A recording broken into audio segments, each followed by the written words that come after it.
Alguien me preguntó, pero padre, ¿vale la pena el cielo? ¿Cómo hacer? ¿Vale la pena el sacrificio? Yo quiero hablarles, esto es como una recopilación. ¿Cómo es el cielo según la Biblia? Nadie les ha hablado de tenemos que llegar al cielo, tenemos que estar en el paraíso, tenemos que estar pero ¿cómo es el cielo?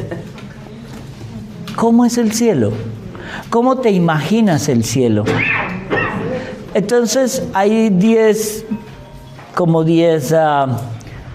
apartes de la Biblia donde nos habla de cómo es el cielo. Pero miren esto. Antes de su muerte, Jesús consoló a sus discípulos con la promesa de que iría y les proporcionaría un lugar. La parte más hermosa fue su seguridad de que Él regresaría por ellos y los recibiría para sí mismo. No importa cuán espectaculares sean las mansiones en la casa de nuestro Padre, morar con Jesús será la habitación más hermosa de todas. Acogida en el cielo por el camino, la verdad y la vida, será la culminación y la esperanza que todos tenemos en Cristo. Juan 14, 2, 3. En la casa de mi Padre hay muchas mansiones. Si no fuera así, te lo habría dicho. Voy a preparar un lugar para ti. Ojo, cuando él dice, sientan lo personal. A mí me ha impactado siempre cómo los directores de los de derechos humanos, los directores del Departamento de Derechos Humanos, siempre cuando en Estados Unidos tienen una expresión que a mí me molesta mucho porque no tiene razón. Te llama el director de Derechos Humanos y te dice... Derechos humanos o recursos humanos. ¿Y yo qué dije? ¿Y ustedes qué escucharon? Recursos humanos. Sordos. Entonces, y te dicen dos cosas. Una, no te vayas a tomar esto personal. Joder, te están votando, es personal. Y dos, en inglés la traducción es, tenemos que dejarte ir. Yo no me quiero ir. Yo no me quiero ir. Y eso nos lo dijeron a todos los 1,500 empleados cuando NBC compró a Telemundo y nos decían, los tenemos que dejar ir. Ah, no tienes que dejarme, yo no me voy a ir. Pero en esto, cuando yo leo esto sí, tómenselo personal. Cuando el Señor dice, voy a preparar un lugar para ti. Para ti, para ti. El Señor lo dice, tómenselo personal, eso no es general. Y si voy y preparo un lugar para ti, volveré y te recibiré para mí mismo, que donde yo estoy, allí también puedes estar. ¿Qué es lo más horrible del infierno?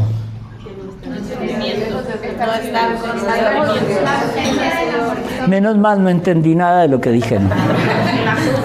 Porque lo más terrible del infierno es que no veremos nunca a Dios. En el infierno hay algo. Cuando llegamos al purgatorio, los que van a llegar al purgatorio, queda siempre la esperanza de que un día saldré de ahí. Pero cuando los que llegan al infierno pierden esa palabra, esperanza, ya de ahí no se sale. Y eso lo dice la Biblia en muchas partes.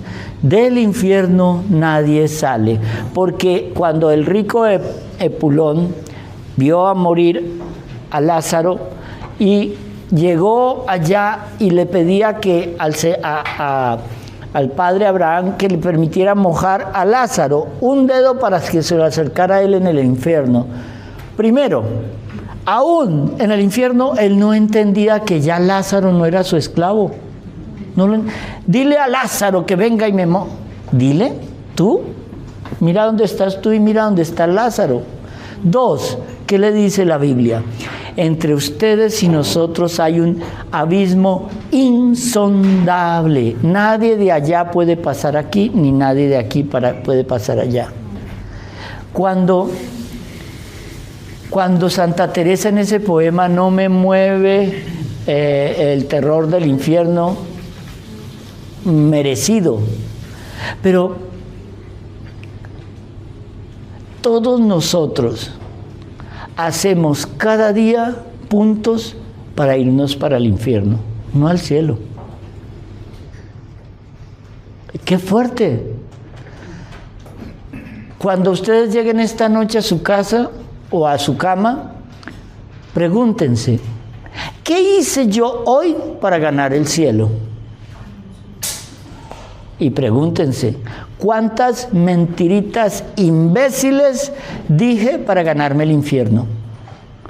¿Cuánta pereza hubo para no rezar para ganar el infierno? ¿Cuántas veces desprecié a mi hermano para ganar el infierno? No hacemos sino puntos para irnos para el infierno diciendo que nos vamos al cielo. Eso es lo más imbécil del mundo. Miren esto.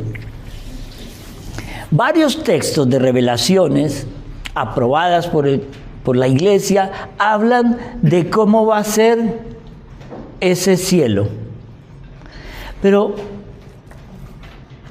aquí vienen cosas importantes. Hay una palabrita muy linda que dice, ¿ustedes saben cuándo se acabará el mundo? Pero el Señor nos da una clave importantísima. Cuando el último de sus elegidos entre al cielo, compensando el mismo número de ángeles que se condenaron. Sabemos que 1/3 de los ángeles del Señor se fue con Lucifer. Y ese tercio tiene que completarse en nosotros, los seres humanos. Pero aquí cabe otra cosa. Hay gente que cree que de una vez va a morir y ya, y se acabó. No. Nosotros tenemos 2 juicios. ¿Sabían eso, no? ¿Hay alguien que no lo sepa? Los que levantaron la mano se pueden quedar. Los otros ya sabiondos se pueden ir. El primero, en el instante de tu muerte, viene el juicio personal. Hay una narración muy bonita de la muerte de San José, que está en Ana Catalina Emmerich y que está en Luisa Picarreta y que lo tiene Sor María de Ágreda. Y es que estando la Virgen, el Señor a la derecha de José y la Virgen a la izquierda, el demonio se apareció. El demonio va a ser la primera persona que todos van a ver en el momento de la muerte. Él viene a cobrar. Él viene a cobrar. ¿Por qué el demonio se aparece? Porque él es el gran mentiroso. Y él lo que quiere es dañar el plan de Dios con tu alma, porque al Señor le duele que tu alma se pierda. Entonces, lo primero que hace Jesús en ese momento es, aquí no entras.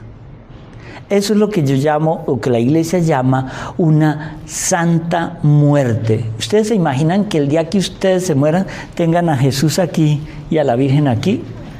¿Se imaginan eso? Pues eso es dificilísimo. Esta mañana leía una palabra que a mí me impactó mucho. Son muchos los llamados. Muchos los llamados, muy pocos los elegidos. Creemos que la mayoría nos vamos a salvar. ¿No? La iglesia de nuestros hermanos protestantes, estas lindas iglesias de garaje, solo por fe, acepta al Señor y ya serás salvo. Eso no es verdad. Entonces, cuentan las obras. O sea, solo porque yo diga, yo creo en el Señor, pero entonces voy a llevar una vida lujuriosa. No, no y no. Entonces, Muchas de las preguntas que me han hecho estos días llevan en sí una especie de embrión de total ignorancia de la palabra del Señor. Pero no es que yo les esté diciendo ignorantes. Sí les estoy diciendo ignorantes. ¿Por qué? Porque nunca leen la Biblia. ¿Quién ha leído la Biblia aquí de pasta a pasta? 2 fanáticos. Padre, yo no leo la Biblia porque no entiendo. Bueno, pastillitas de jódete. La Biblia hay que leerla aunque no la entiendas, porque al final el Señor te regalará el don de entenderla, pero si no la lees, nunca tendrás el don. Punto. Padre, pero también, aquí defendiendo. Cuando Felipe estaba en eunuco, cruzando... Sí. Estaba leyendo la Biblia y él dice, yo no entiendo esto. Y ahí se le aparece Felipe. Ajá. Felipe le dice, claro, es que si nadie te la explica. Claro, pero la estaba leyendo.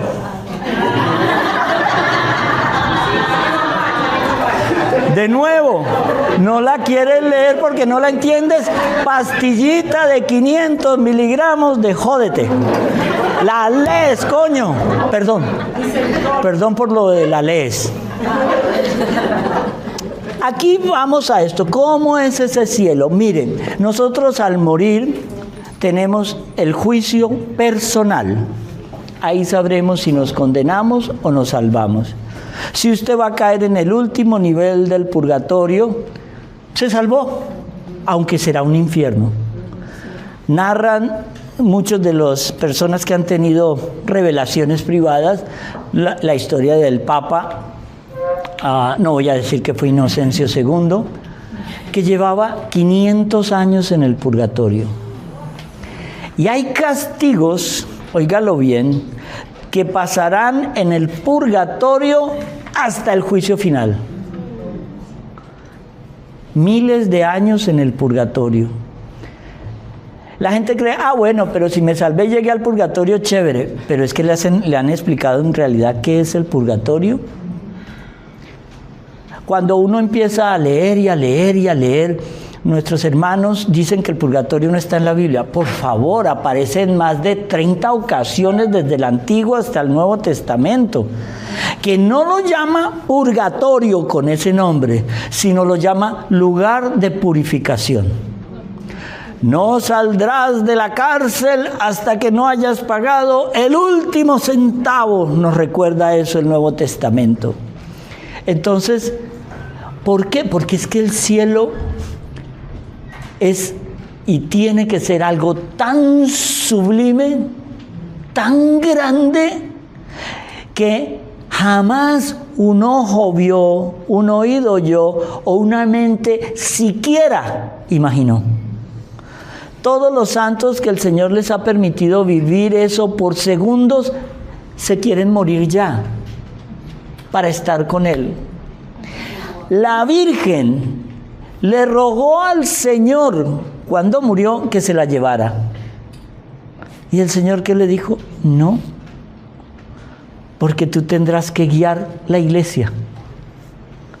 Por eso entender esa belleza que es que a la Virgen es a la primer persona que el Señor se le apareció resucitado. No fue a la Magdalena, ni fue a... No, fue a la Virgen. Y eso ¿cómo lo sabemos? Porque es de lógica teológica. La Virgen es la que acelera el inicio de la vida misionera del Señor. En las bodas de Caná, cuando Él les dice, la Virgen les dice, hagan lo que Él les diga. Él le dijo, la traducción mal hecha es madre, aún no es llegada, mujer, perdón, aún no es llegada mi hora. Esa es una connotación que es una homilía de 2 horas, esa frasecita. Pero en realidad la Virgen lo que dice es, mire, mijito, deje la bobadería y empiece a trabajar. Pero de igual manera es la Virgen quien acelera la resurrección. se tenían que cumplir los 3 días que decía la Biblia. Al tercer día resucitó. Muere viernes, padece el sábado y resucita el domingo. Domingo. Ustedes saben que domingo sí viene del latín dominus, que significa día del Señor. No tiene nada que ver con Sunday o Sonntag en alemán, porque día del sol, no. ¿Cuál es el lenguaje de la Iglesia católica, apostólica y romana? La única que Jesús fundó. Ya está, en latín se sigue todo. Entonces, desmembrar eso del momento de la muerte es muy importante, porque el juicio personal es el juicio donde sabremos, pero luego vendrá al final de todos los tiempos el juicio final. Es ahí donde el Señor llamará a los muertos, como dice, el mar escupirá a sus muertos. Por eso en la Iglesia católica no se debe quemar el cuerpo. No. Se permitió porque el mundo es así y porque es más barato. Pero, por ejemplo, la tradición judía tiene algo bien interesante. El cuerpo tiene que ser enterrado en la tierra. En la tradición judía, que eso lo perdimos nosotros, el ataúd tiene que ser de una madera que se pueda degradar rápido junto al cuerpo. Y es mejor si solo se entierra enrollado en una sábana. Ustedes no han visto que muchas veces en Oriente Medio cogen el muerto, está ahí, lo envuelven en una sábana y lo entierran de una vez. Por eso nunca verán ustedes un cementerio judío con pequeñas urnas. Todo va a la tierra. Y nunca verán un cementerio judío con tumbas una encima de la otra, porque el cuerpo tiene que volver a la tierra. ¿Y por qué no se incinera un cuerpo? Porque según la tradición, el alma estará al lado de su cuerpo hasta el momento del funeral, cuando se entierre, que es cuando ya parte. Y explicaba un rabino algo que me pareció muy razonable. ¿Por qué ellos no permiten tampoco la incineración? Porque el alma está confundida. El alma no sabe qué está pasando. Y si ella ve que su cuerpo está siendo consumido por las llamas, creerá que se condenó. Entonces, de esta sala nadie se incinera y ninguna familia se incinera. Si ya lo incineraron, a mi abuelo, lo que sea, las cenizas no se tiran al mar. Las cenizas no se tiran en el bosque. Las cenizas no se mandan a comprimir para tenerla en un diamantico aquí. Las cenizas no se guardan en la casa. Las cenizas van a un cementerio. Del ahogado al sombrero. Entonces, esto es importante porque en el juicio final, cuando el Señor llame a todo el mundo, los salvados resucitarán con su cuerpo glorioso para vida eterna. Los condenados con sus cuerpos deformados para condenación. ¿Esto lo sabían? Ya lo saben. Entonces, ¿pero eso de dónde lo saca, padre? Biblia. ¿Y por qué lo sabe usted? Porque yo sí la leo. Y al comienzo, yo les doy un consejo siempre. Cuando vayan a leer la Biblia, empiecen por los libros sapienciales. Los libros sapienciales, ¿cuáles son? Los de sabiduría. ¿Cuáles son esos? Sabiduría, Proverbios, Eclesiastés, Eclesiástico, Salmos. Y Job lo vamos a dejar para después porque ustedes no están preparados para sufrir. Entonces, y luego de eso me voy a los... No, si van a hablar ustedes me dicen. me voy directamente a los proféticos, donde me hablen de las profecías. Luego me voy a los históricos. Y de ahí me voy a los evangelios. Y leo todo el Nuevo Testamento y luego regreso a leer el Génesis. ¿Por qué? Porque si yo empiezo a leer la Biblia en el libro de Números, me voy a pegar una aburrida. Y Esaú nació y era hijo de Bernabé, y Esaú vivió 250 años y fue el padre de Pepito, Juanito y Sutanito, y Pepito vivió 350 años, y esa vaina dura como 10 páginas. Entonces, lo mejor es... ¿Por qué yo recomiendo los sapienciales? Porque te enseñan a pensar. Te enseñan a saber cómo vas a leer la palabra de Dios. Lo que dijo nuestra hermanita ya, es que no entiendo, porque es que empezó por Génesis. Podría poner casi tus manos al fuego por eso, ¿cierto? Sí, por eso. Siga la dosis de 500 miligramos. Entonces, en Hebreos 12:22, pero has venido al monte Sión y a la ciudad del Dios viviente, la Jerusalén celestial, a una innumerable compañía de ángeles, a la asamblea general. Este pasaje de la Biblia es rico en descripciones hermosas y detalladas del cielo. La ciudad del Dios vivo será un lugar espectacular según el diseño perfecto de Dios. Y como lo expresó un escritor, la Jerusalén celestial será un lugar de bendición inimaginable. La gente describe todo lo que está en el Apocalipsis, todo lo que está en esto, muy erróneamente. ¿Por qué? Porque primero viene el final de estos tiempos, no el final del mundo, de estos tiempos, porque Jesús tiene que volver aquí, pero ya no volverá como un cordero para el matadero, lleno de misericordia y perdón. Ya no vendrá como ese humilde carpintero dispuesto a que nosotros lo matemos, no. En la segunda venida, Él vendrá en gloria, rodeado de millones de ángeles, y vendrá y bajará en la Jerusalén celestial. Y Él reinará por lo menos, según la Biblia, 1000 años. Y el que muera, no sé, recuerdo el número, no sé si son de 200, 300 años, dice la Biblia. En ese momento, cuando Jesús esté entre nosotros, el que muera de 300 años o 200 años, habrá muerto joven. Entonces volveremos a ver por qué la Biblia dice que Matusalén vivió 900 y pico de años.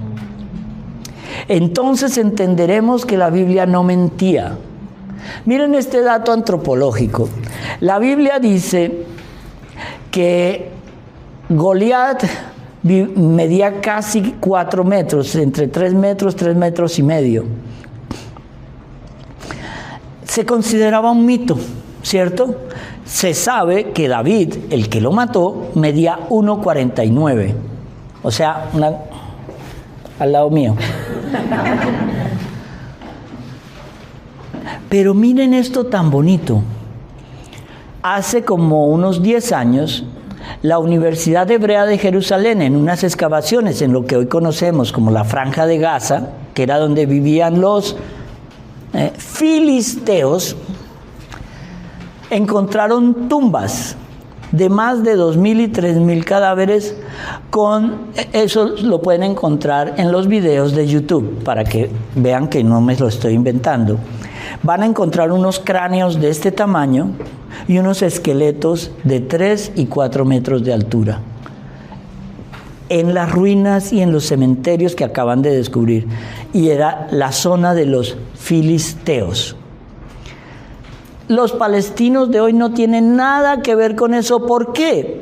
Porque cuando David entra a lo que conocemos como la Franja de Gaza, ¿cuál fue la orden del Señor? pásalos a cuchillo a todos. Es una raza maldita. Filisteos. ¿De dónde descienden ellos? En la Biblia, en el Génesis, nos dice, porque los hijos de Dios encontraron bellas a las hijas de los hombres y se unieron y crearon una nueva raza. Según algunos exégetas, esa nueva raza se instauró en lo que hoy conocemos como la isla de Creta. Y es de Creta de donde salen a conquistar la tierra de Israel cuando se han ido todos por el hambre a vivir a Egipto. ¿Sí ves cómo una cosa va encadenando a la otra? Cuando David vuelve a entrar, ya todo esto está lleno de filisteos. Y es cuando empiezan las guerras de conquista, Pero el Señor le dice a David, mátalos a todos. Y le pregunta a David, inclusive a niños, mujeres y ancianos. Dios le contesta, a todos. Cuando eso lo vemos, se acabó la raza. No tiene nada que ver eso con lo que estamos viviendo hoy, pero el conflicto sigue. Entonces, esto fue una parte histórica, es comercial, para que escuchen la historia del pueblo de Israel, que también va a estar pronto disponible para ustedes. Quienes hayan salido de la gran tribulación permanecerán en el trono de Dios. Apocalipsis 7:15, la gran tribulación, es eso que viene ahora. Por eso están delante del trono de Dios y le sirven día y noche en su templo. Y el que está sentado en el trono morará entre ellos. ¿Quién está sentado en el trono? Jesús. Uy, casi que no dan. No tendrán más hambre ni más sed. El sol no los tocará ni ningún calor, porque el Cordero que está en medio del trono los pastoreará y los conducirá a fuentes vivas de agua, y Dios limpiará toda lágrima de sus ojos. ¡Wow! Empezamos a entender. Apocalipsis 11:19.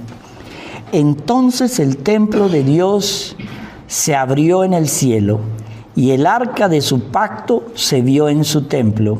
Y hubo relámpagos, ruidos, truenos, un terremoto y gran granizo. Hay algo absolutamente majestuoso en ver una tormenta desde lejos. ¿Ustedes se acuerdan cuando ustedes están en lo lejos y ven esos rayos, ven esos truenos? Y es más allá de nuestra comprensión humana. Los truenos del cielo serán diferentes a la tormenta más poderosa que hayamos experimentado en toda la historia de la humanidad.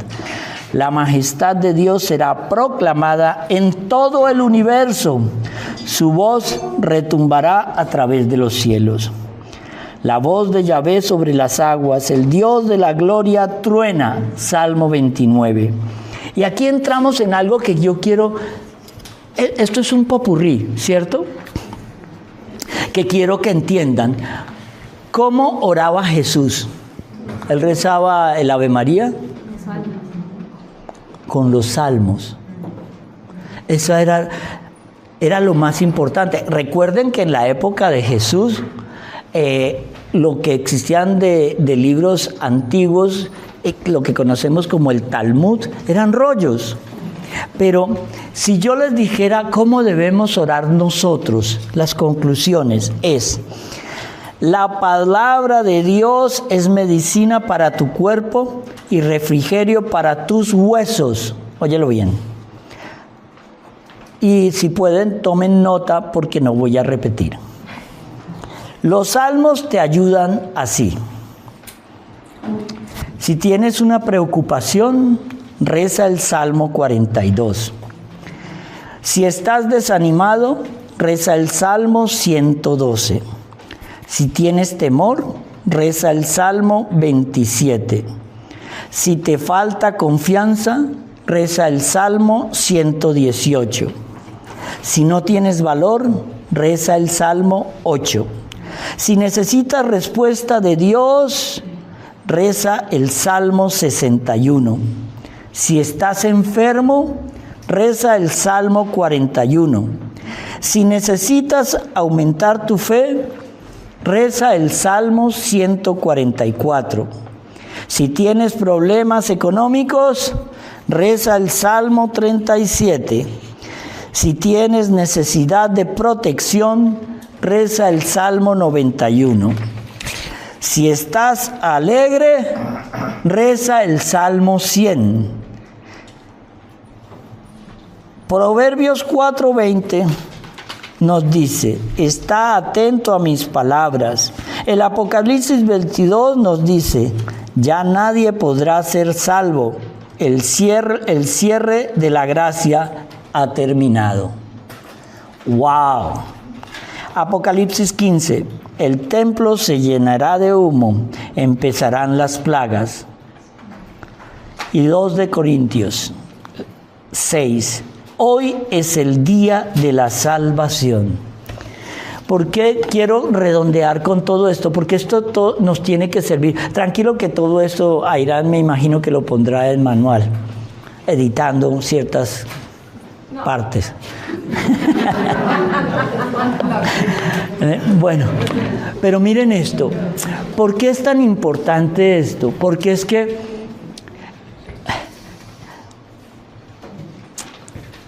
uno se va a un seminario a estudiar de 9 a 11 años. Los primeros 4 años te hacen estudiar un bachelor en filosofía. Te hacen estudiar latín.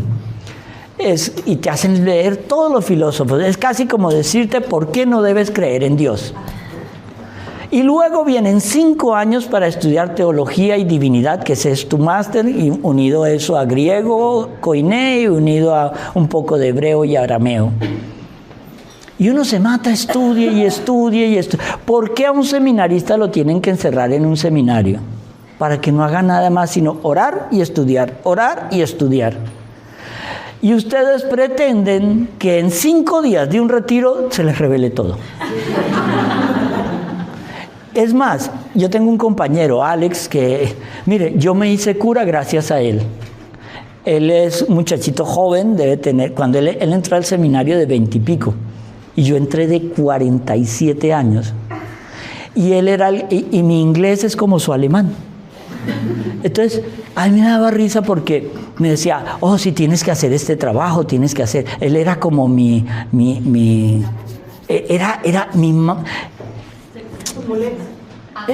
no, ¿cuál muleta? Esa era silla de ruedas, camilla, de todo. Pero lo lindo es que él es un hombre muy inteligente. Él te habla inglés, español, francés, italiano, latín, griego koiné y hebreo. Y tiene ahorita 30 y algo, una cosa así. Y se lo llevaron a Roma para que estudie Biblia. Estudiar Biblia tienes que hacer una licenciatura en Biblia, que son como de 6 a 7 años más. Y luego él va a hacer el doctorado en Biblia, que son otros 3 o 4 años más. O sea, él saldrá de la universidad con 70 años. Mentiras, ese ya está regresando. Pero a lo que voy con esto, es que uno trata de hacer una compresión total de lo que uno poquito ha aprendido para llevarlo en un lenguaje que ustedes que nunca han estudiado teología lo entiendan. Si lo entienden, uno está agradecido. Si no lo entienden, uno está agradecido. Están aquí escuchando. Pero no pidan entender todo en la primera. Llamen al Espíritu Santo para que Él les revele la verdad de lo que están leyendo. Llamen al Espíritu Santo. Entonces, ¿por qué estamos hablando hoy de esto? Porque es que ya no hay tiempo.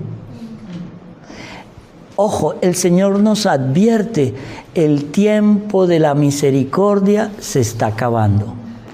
Mientras estemos vivos, vamos a apelar a la infinita y divina misericordia. El Señor solo quiere de ti que escuchar una palabra de perdón, Señor.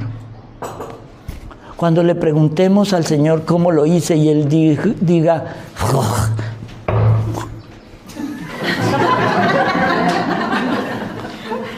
Entonces, que le digamos, Señor, la hice mal, pero perdóname. La embarré, pero perdóname. Hay algo que a mí siempre me ha causado curiosidad. Cuando una mujer comete aborto, automáticamente, sin saberlo, queda excomulgada. Y todo lo que viene de comuniones después es un sacrilegio, porque ya está excomulgada. Solo antes, la excomunión de un aborto solo la podía levantar el obispo. Ahora, el Papa Francisco permitió que un sacerdote en una confesión pueda levantar eso. Pero cuando la mujer confiesa un aborto, casi nunca se perdona a sí misma. Y en la siguiente confesión vuelve, Padre, no, es que yo siento que no he sido perdonada porque cometí un aborto. No, Padre, y vuelve. ¿Sabe qué? El Señor ya te perdonó. El problema es que tú no te has perdonado. Ahí está lo grave. Porque si Él ya te perdonó, tú no tienes que volver y volver y volver. Una vez tuve a alguien que llegaba y me confesaba el aborto, la volví a ver al año y otra vez el aborto. Yo le decía, si ya confesaste una vez, ¿por qué llevas 4 veces confesándome el aborto? Padre, es que lo volví a hacer. No he entendido nada. No he entendido nada. No sé a qué revelación santa o alguien le decía, ¿por qué Dios no ha mandado a alguien con la cura del cáncer? El Señor le contestó, ya lo he mandado varias veces, pero lo han abortado. Cuando tú dices que en los Estados Unidos estamos matando a un promedio de 20 millones de niños y en Europa otros tantos, eso sí que es un holocausto. Eso sí que es un asesinato. El ser humano es ser humano desde el instante de la concepción. Cuando el espermatozoide de tu papá fecundó el óvulo de tu mamá, hay una explosión. El Señor en ese instante otorga un alma y un ángel de la guarda. Pero el demonio también pone un demonio. Y empieza la guerra desde la concepción. Entonces, no es que ustedes pueden llamar a ese niño feto, gameto, cigoto, pueden darle el nombre que les dé la gana. Es un ser humano con alma y no lo puedes tocar. Ya hoy en el lenguaje, ya tú no matas a tu hijo en tu vientre. Tú dices, yo decido sobre mi cuerpo. Decides sobre el tuyo, si te quieres hacer nalgas, pechos, todo lo que quieras, pero el cuerpo del niño es de él, no es tuyo, es otro ser humano. Todo el que patrocina un aborto, el que paga un aborto, el que ayuda a la amiga a llevarla al aborto, ese está excomulgado. Canon de la Biblia de la Iglesia Católica. Tienen que ir a la confesión y decir, no, es que yo le dije a mi amiga que estaba muy joven y el tipo era muy feo, el niño le iba a salir hecho un adefesio. ¿Por qué no lo pensó antes? Mire, si la mamá de Ronaldo, el futbolista, hubiera hecho caso, estaría abortado. Si la mamá de el Papa San Juan Pablo II hubiera hecho caso, no habría existido. Si la mamá de Andrea Bocelli, cuando le dijeron que su hijo iba a nacer ciego, sordo, tarado y todo eso, no habría nacido Andrea Bocelli. Cada uno de nosotros somos importantes en el plan de Dios, porque el aborto que promociona el demonio es para dañar y retrasar el plan de Dios.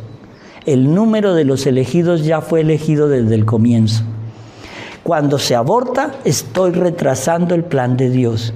Estoy dañando el plan de Dios. ¿Por qué? Porque entre más aborto, el demonio sigue reinando más entre nosotros. Este es el reinado del demonio. El mundo es el mundo del demonio. El Señor nos dice, mi reino no es de este mundo. Entonces, cuando uno ve, no, Padre, es que yo no voy a la confesión, usted está evitando un exorcismo de pecados que ha cometido desde chiquito. El que imbécilmente peca es imbécil. Más adelante vamos a encontrar en Apocalipsis 21. Y me mostró la gran ciudad, la santa Jerusalén, que descendía del cielo teniendo la gloria de Dios. Su luz era como la piedra más preciosa, como la piedra de jaspe, clara como el cristal. El cielo, la luz de la gran ciudad de Jerusalén, será como piedra gloriosa, brillante como el cristal. Su resplandor eclipsará cualquier gema preciosa en la tierra y su valor será inconmensurable. Cubierto en la gloria de Dios, la santa Jerusalén descenderá con brillantez. Los judíos creen que la Jerusalén celestial es la Jerusalén de ahora. No. Eso no tiene nada que ver con la que describe la Biblia. Descenderá del cielo, sus muros serán de oro puro, brillarán. ¿Y saben qué es lo más bonito que nos recuerda esto? Creo que es el profeta Jeremías quien describe cómo será esa visita. Todos los que queden vivos, que acuérdense que 2/3 partes de la humanidad van a desaparecer. 2/3 partes. Pero los que queden y asistan al reinado de Jesús en la tierra, lo mejor que podrán hacer, y estarán obligados a hacerlo cada año, será visitar a Jesús en la Jerusalén celestial. Lo mismo que están haciendo ahora, para ver aquí el fenómeno de las apariciones de la Virgen, será lo que haremos cuando Jesús esté. Ustedes se imaginan que lleguen a esa Jerusalén celestial con ese cuerpo. Bueno, ya no hay nada más que hacer, fue así. Y le puedan decir: Señor, me encanta conocerte en persona. Y Él te diga: es que yo estaba siempre contigo, pero no me veías. ¿Dónde, Señor? En la Eucaristía. Por eso la Eucaristía cobra un papel tan importante en nosotros. Cuando comulguen, mire, la Iglesia permitió hacerlo en la mano porque lo permitió. La Iglesia permitió incinerar y yo tengo que obedecer porque yo soy muy obediente. Pero ustedes demuestren el amor a Jesús en la reverencia al recibir la comunión. En el grupo de Jesús, José y María, nadie comulga en la mano. Aquí, en la diócesis de donde está Medjugorje, está prohibido comulgar en la mano. Ustedes ven que la mayoría, si los sacerdotes que les entregan la comunión son croatas o de esta región, solo te dan en la boca. Tú puedes hacer así, en la boca. Y yo hablando con el obispo de ahora, que fue nuncio en Colombia, gran país, entonces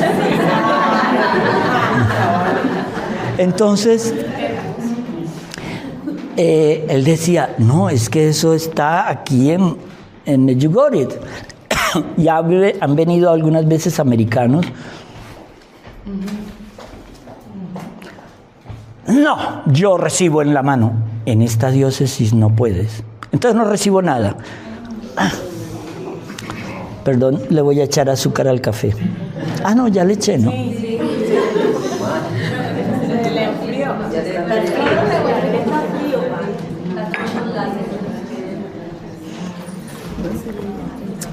Entonces, miren, me avisas cuando falten 32 minutos. Miren esto. Han venido hasta aquí. No echen este viaje en saco roto. Han venido a que la Virgen los guíe. Han venido a que la Virgen les saque esas porquerías que tienen en el corazón. Han venido a ser transformados.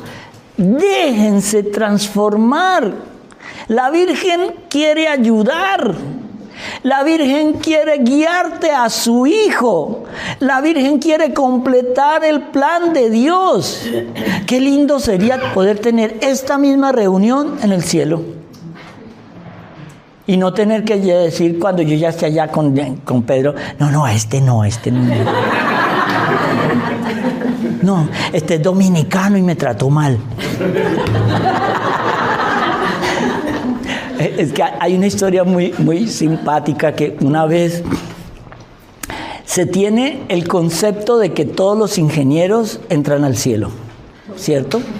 ¿Se saben esa historia? ¿No?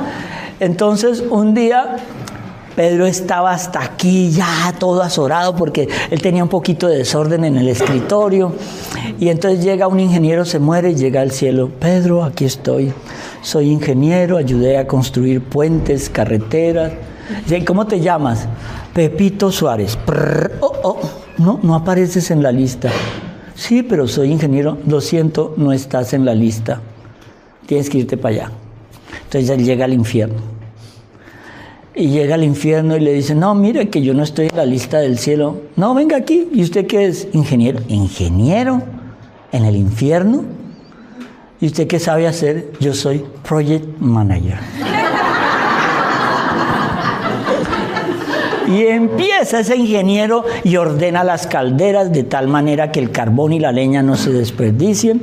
Pone los que han pecado mucho, pone a otro lado las brujas, pone a otro lado. Y entonces, esta métanle más candela, esta torturó a su marido, métanle más candela.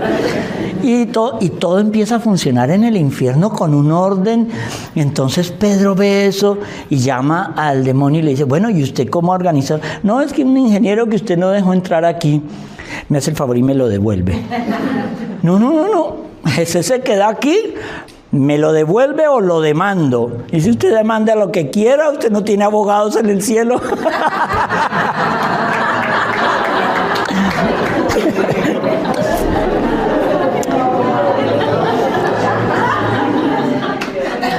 Las 12 puertas, respirando. Las 12 puertas eran 12 perlas. Cada puerta individual era de una perla y la calle de la ciudad era oro puro como vidrio transparente. Apocalipsis 21:21. Visualizar las puertas nacaradas del cielo, formadas a partir de una perla, es insondable. Calles de oro tan puras que son transparentes se extenderán desde las 12 puertas. ¡Qué hermosura de descripción! En estos días veía yo un documental de esos y mostraban. ¿Ustedes saben de qué tamaño es la perla conocida hoy más grande que existe? De este tamaño. Increíble, ¿no? Uno cree que siempre las perlas son chiquititas, pero es de este tamaño. Eso comprueba que la puerta del cielo va a tener unas en perlas gigantescas. Y veía en ese documental que hay planetas fuera de la Vía Láctea que son formados enteros de oro puro. Planetas. Hay asteroides que traen mucho de ese material. Y es algo que en la Tierra es muy escaso. Por eso el oro, cuando vienen las grandes crisis económicas del mundo, se vuelve en ese material tan imprescindible. Entonces, ¿ustedes no quieren vivir en ese cielo? La mayoría nos pintan un cielo con nubecitos, angelitos regordetes, con barriguita. Uy, me han dado una idea. Pero bueno, creo que tengo que comer más, Aira. Pero no es eso, es ¿qué es el cielo? El cielo va a ser donde tú te unas. Eres una gota unida al océano que es Dios. Tú serás parte de Dios. Eres esa gotita de agua tirada en el océano, pero esa gotita de agua tendrá esa unidad. Hay una cosa que a veces recuerdo, no sé si lo han visto en los videos, pero es muy bonito.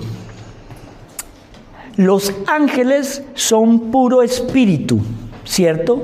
Nosotros somos cuerpo y alma. ¿Y espíritu? Oh, ¿cómo es eso? ¿El alma y el espíritu no son lo mismo? ¿Por qué no? Tú dijiste que no. ¿Sí ve? A eso me refiero. No creo en las teorías del no porque no y sí porque sí. Cuando oímos en la Biblia que el Señor insufló, hizo una palabra que se llama el Rúa, pone en ese ser su espíritu. Él mora en nosotros. Cuando tú mueres, el cuerpo va a la tierra, el espíritu regresa a Dios y tu alma va a donde te la... Ahí es donde queda tu experiencia, tu alma. Tú salvas o tú luchas para salvar tu alma, ¿cierto? Entonces, en eso que Santo Tomás de Aquino lo describe de una manera muy linda en la Suma Teológica. Nosotros tenemos que preocuparnos es por esa alma, ¿cierto? Y es la alma lo que nos va a permitir a nosotros, cuando el Señor nos resucite para el juicio final, nos dará un cuerpo glorioso. Por ejemplo, tú y yo tendremos pelo.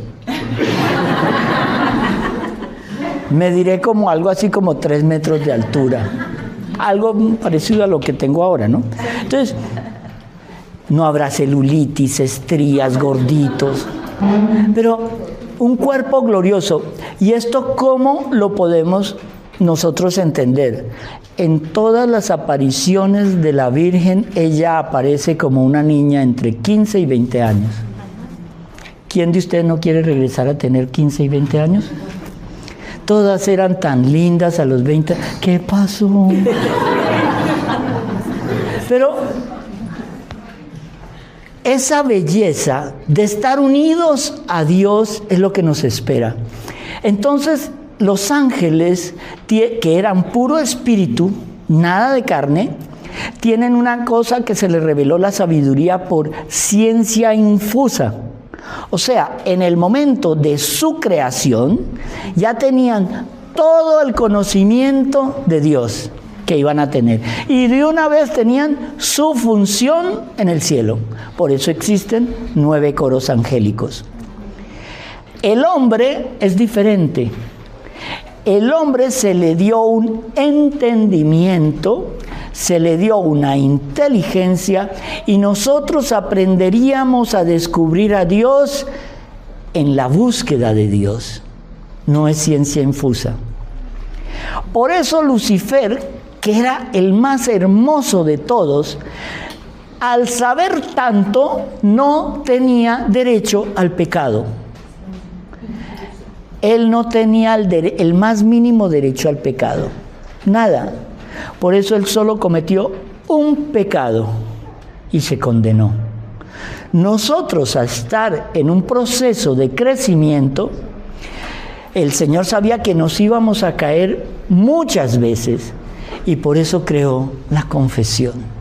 Tú te caes, te arrepientes y vuelve a empezar. No existe un pecado que Dios no perdone. El único pecado que Dios no perdona es un pecado contra el Espíritu Santo. ¿Y cuál es el pecado contra el Espíritu Santo? Pensar que hay un pecado que Dios no perdona. Qué grave es eso. También, porque una vez me lo dijiste a mí y yo creo que todo lo hemos hecho o dicho en chiste. Cuando eso también ofende al Espíritu Santo, como que estoy soltera y digo, no, estoy embarazada por... Sí, esas palabras son ociosas y graves. No, ella se embarazó por obra y gracia del Espíritu Santo. No lo sabían, ¿cierto? No. Ya lo saben, si lo llegan a decir se van para el mismísimo infierno. Pero eso nos habla una cosa. Mire cómo el demonio maneja nuestro lenguaje. Yo no mato al niño, decido sobre mi cuerpo. Otra cosa. Los que han vivido en España se han dado cuenta que heredamos una formulita. Te lo juro por Dios, yo estuve esa noche ahí. No jurar. Punto. No, pero es un juramento sin sentido. Con mayor razón. Estás condenándote sin sentido. Estás cometiendo un pecado. Te lo juro, te lo juro, te lo juro, te lo vuelvo a jurar. Normalmente cuando tienes que jurar tanto es porque estás mintiendo. O si no, explíqueme por qué los políticos juran sobre una Biblia protestante, ¿no? Porque saben que van a robar y entonces eso no tiene...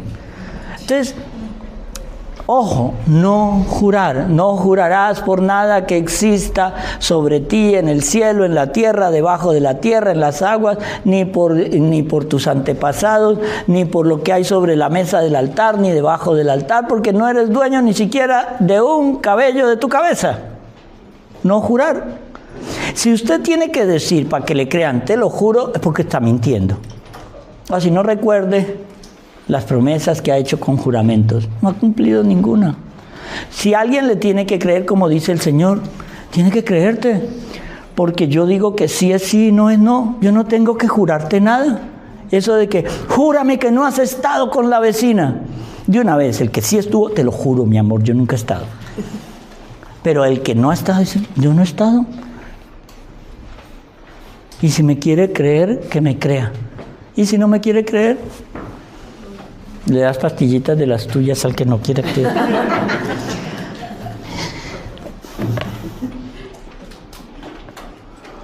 Hay una cosa muy bonita que quiero con esto empezar a terminar. ¿Cómo será el mundo tras el juicio? El mundo fue creado por Dios como habitación de los hombres. Una habitación debe convenir a quien la habita. Tras el juicio, el hombre será glorificado. Por lo tanto, el mundo, su habitación, tendrá su invocación mediante la adicción de una perfección de gloria que mejor refleja la majestad de Dios. Cuando yo todo lo hago para la gloria de Dios, se llama, le doy gloria a Dios con mis acciones, con mis oraciones. Cuando yo lo hago para mí, ¿eso cómo se llama? Vanagloria. Vana es una cosa que es efímera, temporal, que muere con el tiempo. La gloria de Dios es eterna. La vanagloria, al ser para mí, es temporal y es falsa. Segundo, todo el mundo, ojo a esto, y también los astros del cielo fueron creados para el hombre. Pero cuando éste sea glorificado, no tendrá ya necesidad de esas influencias y movimientos de los astros que ahora alimentan aquí el desarrollo de la vida. Por eso, los movimientos de los astros entonces cesarán. ¡Wow! Hay una parte que no recuerdo dónde dice algo así como... No, esto es demasiado para ustedes. Ustedes no están preparados para eso. Las tinieblas entonces quedarán reducidas al centro de la tierra, que por lo tanto es lugar conveniente para los condenados. La Biblia nos dice dónde queda el infierno. Es el centro de la tierra. Ahí está el infierno. Leía en estos momentos, a mí me encantan los documentales que no sirven para nada, pero me encantan. Un informe sobre Rusia, en Siberia, trató de construir un túnel para llegar al centro de la Tierra y saber de qué estaba constituida.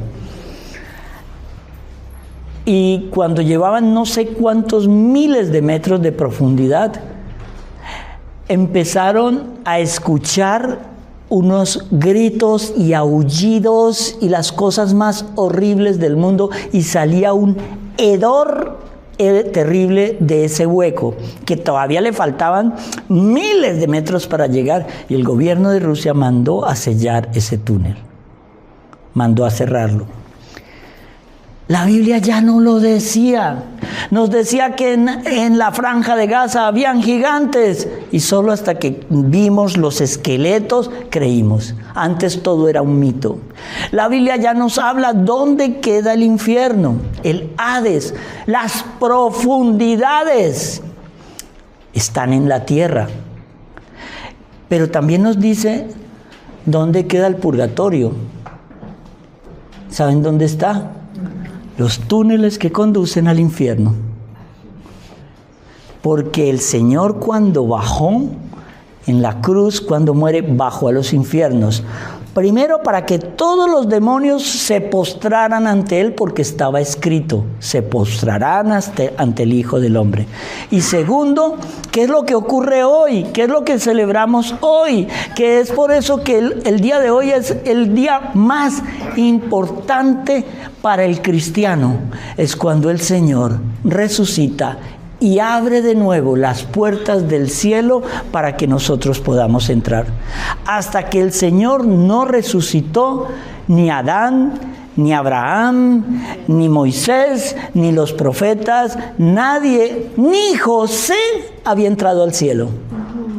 Estaban esperando que el Señor resucitara para que Él pudiera abrir las puertas del cielo.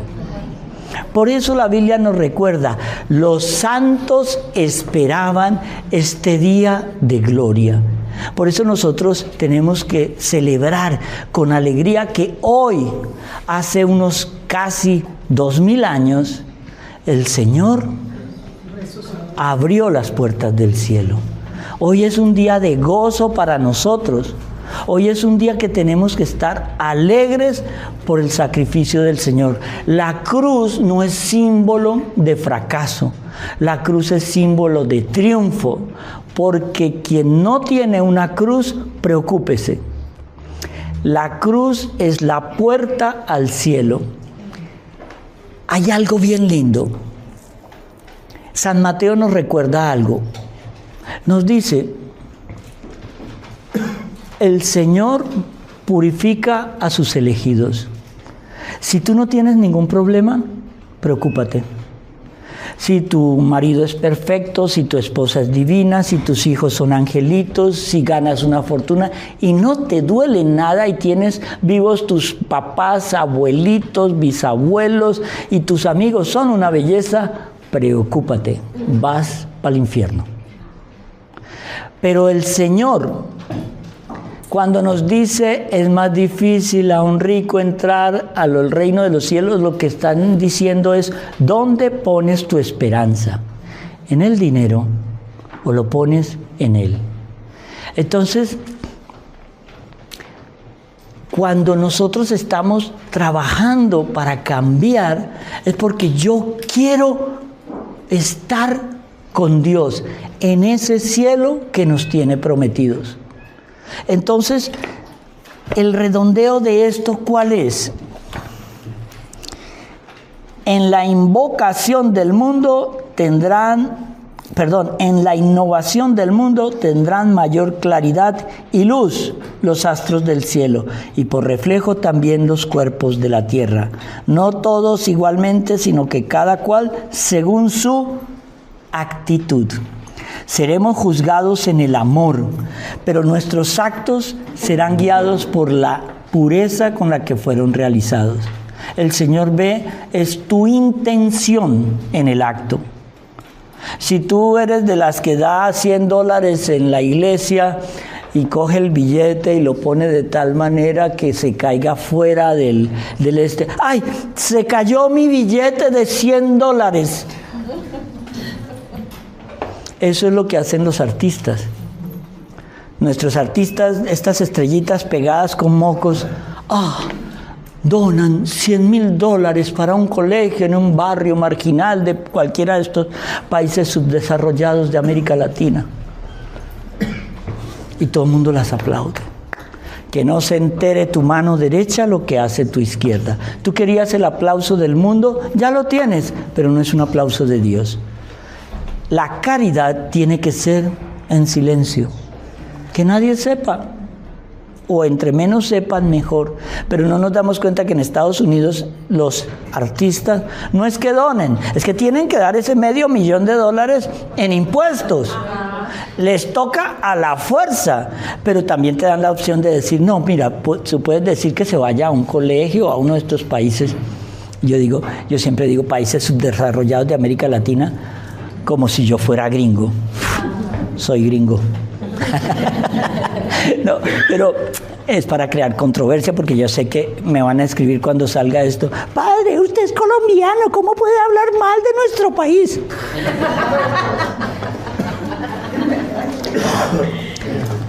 Beatitud y mansión de los santos. Mansión significa lugar alcanzado en el que se permanece. Por eso las mansiones de los santos son las formas alcanzadas mediante el movimiento de la voluntad como su último fin. Tales modos son distintos. Las mansiones son distintas según los grados de caridad, la cual aquí es la razón, según el grado de entrega al Señor.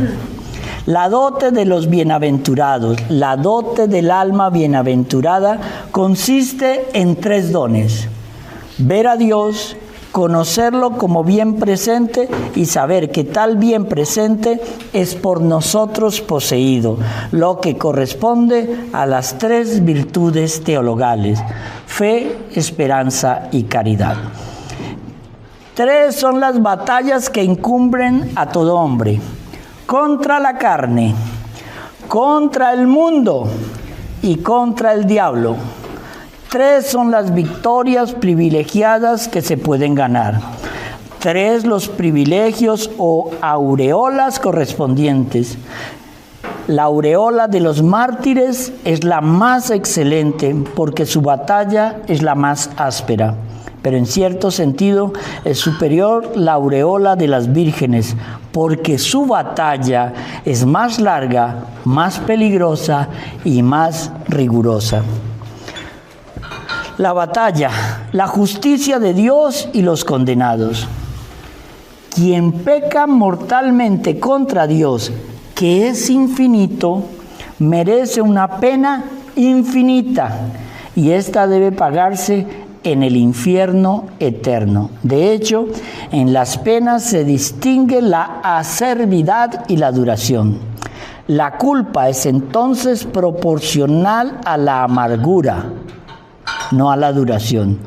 Un adulterio que se comete en un momento no se castiga con la pena de un solo momento, ni siquiera para la ley humana. La duración de la pena es proporcional, sin embargo, a la disposición del ánimo del que peca. Está en palabras confusas, ¿cierto? Así se va a quedar. Mire, solo quería recalcar una cosa. No pequen más. Es que ustedes pecan y nosotros nos ponen trabajo. Pero hemos venido aquí a cambiar. Olvídense si ustedes cometieron abortos, si ustedes hicieron bestialidades, si ustedes cometieron actos homosexuales, si ustedes no tienen caridad, si ustedes cometieron... ¡Borrao! En la confesión. Empiece de nuevo. Empiece de nuevo. Podemos recuperar la virginidad espiritual. Empiecen de nuevo. Este es el momento. Este es el ya que el Señor espera. No esperen a mañana cuando amanezca que seré otro. No esperen, porque quizá no hay mañana.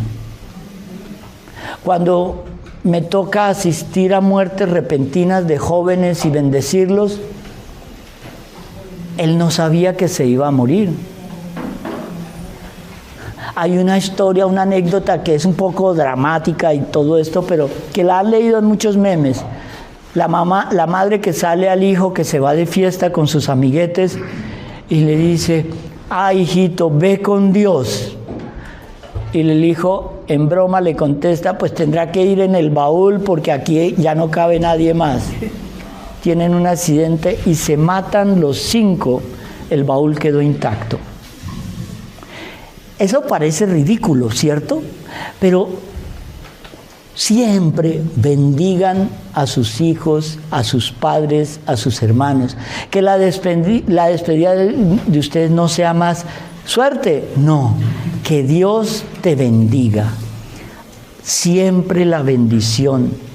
siempre, porque el Dios te bendiga, Dios te acompañe, la Virgen te cubra con su manto, que el ángel de la guarda te proteja, son bendiciones que lo que hables está siendo escuchado en el cielo.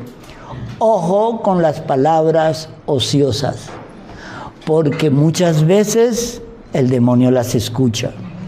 El demonio no sabe nunca lo que piensas, pero te conoce porque vive al lado tuyo. Está ahí todo el tiempo. Y sabe que si a ti te gusta la pornografía, te va a buscar los elementos para que caigas en la pornografía. Sabe que si a ti te gustan mucho las drogas, el alcohol, el desenfreno, el juego, sabe cómo mostrarte los caminos para que caigas.